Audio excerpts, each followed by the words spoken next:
ओम प्रकाश राजभर जी आज पश्चिमी उत्तर प्रदेश के सहारनपुर में हैं और गंगो इलाके में एक वंचित शोषित अधिकार रैली को संबोधित करने के बाद अब सर्किट हाउस में हैं। सर, स्वास्थ्य कैसा है सर अब आपका? बढ़िया है। आप काफी आराम करने के बाद अब दोबारा फिर से सर आप फील्ड में हैं और शुरुआत आपने एक रैली के जरिए सहारनपुर से की है कि हम गुलामों को गुलामी का एहसास कराते हैं कि गौतम बुद्ध जी ने कहा है कि बुद्धम शरणम गच्छामि, धम्मम शरणम गच्छामि, संघम शरणम गच्छामि। जब तक हम बुद्धि की शरण में नहीं जाएंगे तब तक बहुत सी चीजें हम हासिल नहीं कर सकते। हम अगर किसी को नौकरी भी देना चाहें या कोई बच्चा नौकरी भी लेना चाहे तो उसको योग्यता चाहिए, शिक्षा चाहिए।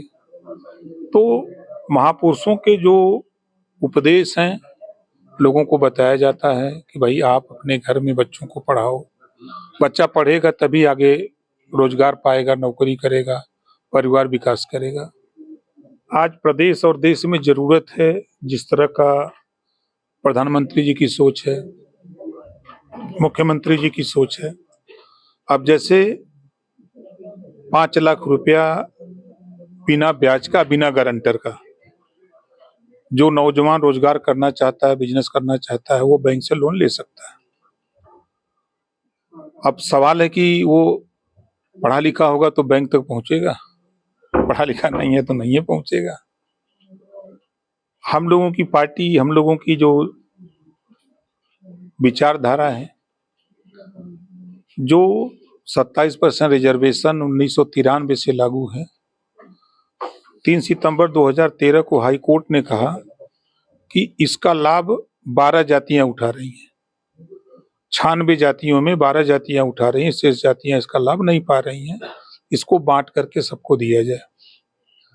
तो पिछली सरकार में जो यहीं हुकुम सिंह जी यहीं के नेता थे, तो उन्हीं के नेतृत्व में 2001 में सामाजिक न्याय समिति बनी थी और उनकी रिपोर्ट आते आते माननीय मुख्यमंत्री राजनाथ जी थे उस समय, रिपोर्ट सरकार चली गई। 19 साल सपा बसपा का खेल चलता रहा, यहाँ उस पर ध्यान नहीं दिया। फिर 17 में सरकार आती है एनडीए की, तो फिर राघवेंद्र सिंह के नेतृत्व में एक नई कमेटी गठित हुई। तो उस कमेटी ने 7, 9, 11 में बांट दिया। 7% पिछड़ा, 9% अति पिछड़ा, 11% सर्वाधिक पिछड़ा।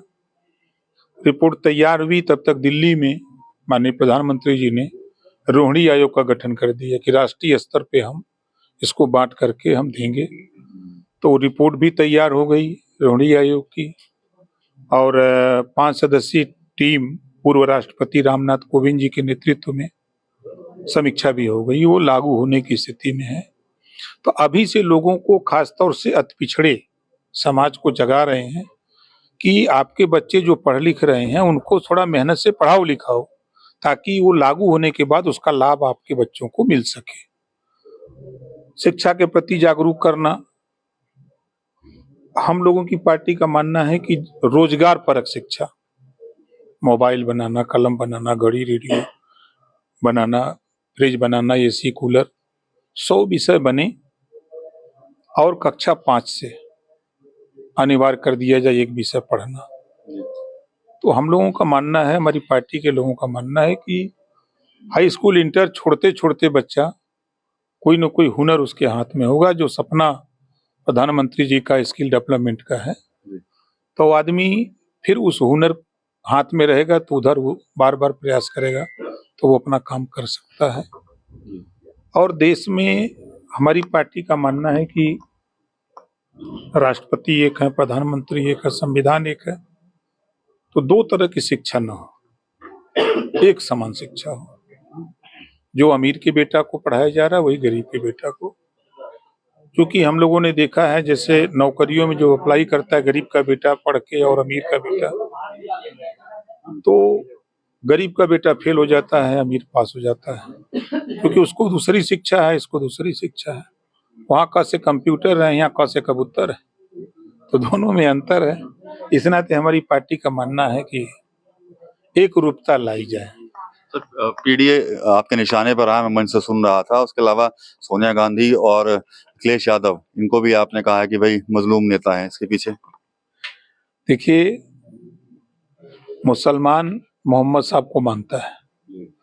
मोहम्मद साहब ने कहा है, बेकस बेपनाह लाचार कमजोर मजलूम की मदद करो।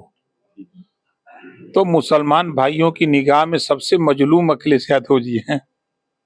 25 करोड़ आबादी में सबसे मजलूम अखिलेश यादव जी, मायावती जी, राहुल गांधी जी, सोनिया जी, यही सब हैं। इस नाते हम कहते हैं कि ये मजलूम मोहम्मद साहब को मान लेते, खाली खुदा उसी की मदद करता है जो खुद अपनी मदद के लिए तैयार होता है। ये दूसरे की मदद करते हैं। ये जैसे शादी विवाह में बाजा बजता है ना, दुआर पूजा के समय बाजा बजाते हैं बैंड पार्टी वाले, बहारों फूल बरसाओ तेरा महबूब आया है। तो हम इनसे पूछते हैं कि तुम्हारा महबूब कब आएगा? 18% आबादी है, दूसरे का बाजा बजाओगे? 4 बार तो अखिलेश जी को बना दिया है समाजवादी पार्टी को मुख्यमंत्री। जरा एक बार मांग लो उनसे, सिकिलिया हमको दे दो, हम चलाते हैं, पिछवा कैरियरवा बढ़िया। बिहार में एनडीए 200 से ज्यादा सीटें ले आया है, क्या कहेंगे सर? देखिए, ये मोदी जी की नीतियों और नीतीश जी के कामों की। हम बिहार लगभग 22 साल से जाते हैं। एक दौर था कि खंभे पर तार नहीं था, लालू जी की सरकार थी। सड़कें, जैसे हम लोगों के पूर्वांचल में कहते हैं कि गड्ढे में सड़क है कि सड़क में गड्ढा है, लेकिन आज नीतीश जी के शासन में आप गांव में भी जाएंगे तो गांव की भी सड़क अच्छी सड़क बन गई है। और राष्ट्रीय स्तर पे जो अटल बिहारी वाजपेयी जी की जो सोच हुई, तो देश में सड़क की कनेक्टिविटी बहुत अच्छी हुई है, उसमें बिहार भी है।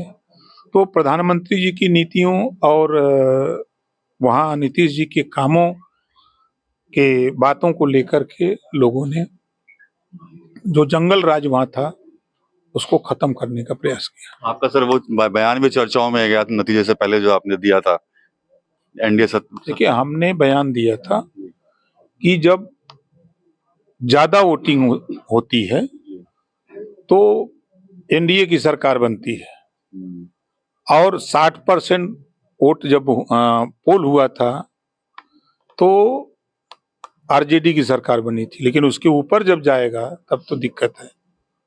एक आखिरी सवाल सर मेरा ये है, आपने देखा होगा कि अभी आतंक का नया रूप देखने को मिल रहा है, व्हाइट कॉलर, यानी कि डॉक्टर्स पकड़े गए हैं कई गतिविधियों में जो संलिप्त थे देशद्रोही में।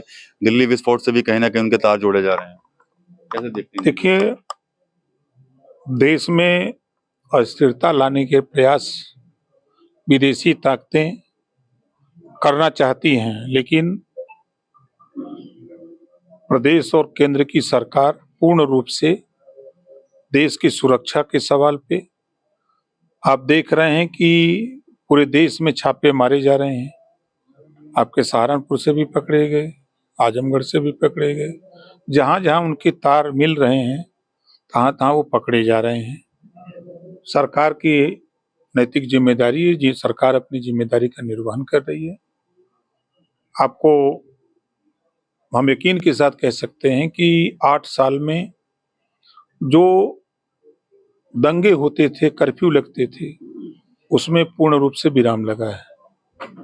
अपराधी अगर अपराध करने की क्षमता रखता है तो प्रदेश की पुलिस के पास भी क्षमता है कि 24 घंटे के अंदर उसको जेल की सलाखों के अंदर करने का भी क्षमता पुलिस के पास इस समय है। और एक भय लोगों में है कि योगी बाबा का बुलडोजर कहीं न आ जाए। चलिए ठीक है सर, धन्यवाद। ओम प्रकाश राजभर जी आज सहारनपुर में थे और तमाम मुद्दों पर इनसे बातचीत हुई है। टीवी 9 यूपी के लिए सहारनपुर से मैं विकास कर रही।